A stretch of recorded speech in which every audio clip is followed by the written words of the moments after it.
আসসালামু আলাইকুম। অনেক পরিশ্রমের পরে ইনশাআল্লাহ বিল্ডিং এর ফার্স্ট সাল ঢালাই কাজের জন্য সব রেডি হইলো। আমাদের সম্পূর্ণ ইলেকট্রিক্যাল পাইপ দেওয়া কমপ্লিট হইলো।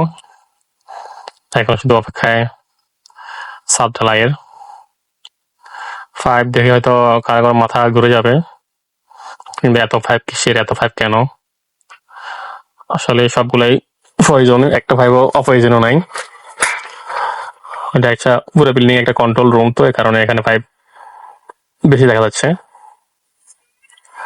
সব সার্ভিসের মোটামুটি পাইপ এখানে আছে।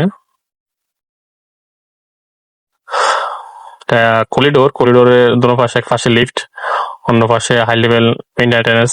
এজন্য পাইপ অন্য কোনো রাস্তা দিয়ে আনার এরিয়া নাই, শুধু এরিয়াটাই এখানে। এই জন্য সবগুলাই পাইপ। ইলেকট্রিক্যাল রুম হয়েছে এক পাশে আর কন্ট্রোল রুম হয়েছে অন্য পাশে। তাই ওই ইলেকট্রিক্যাল রুম ওই কর্নার হচ্ছে ইলেকট্রিক্যাল রুম, এলভি রুম ওই কর্নার। ওখান থেকে আমাদের মেইন সবগুলা আনতে হয়েছে, এই কারণে পাইপ এক জায়গায় পাইপ বেশি দেখা যাচ্ছে।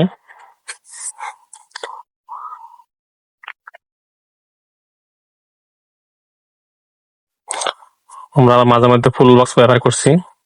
পাইপের লেন্থ অনেক দূরত্ব হয়ে গেছে, কারণ আমরা মাঝখানে মাঝখানে ফুল বক্স ব্যবহার করছি, যেন আমাদের ওয়াইড টানতে সমস্যা না হয়।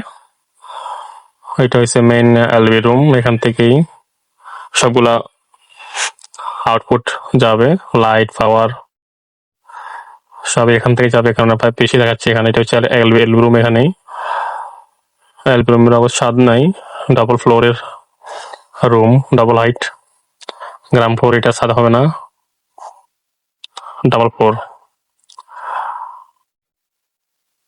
সবগুলো মেন এখানে আসছে, এখান থেকে বিভিন্ন জায়গায় ডিস্ট্রিবিউট হয়েছে।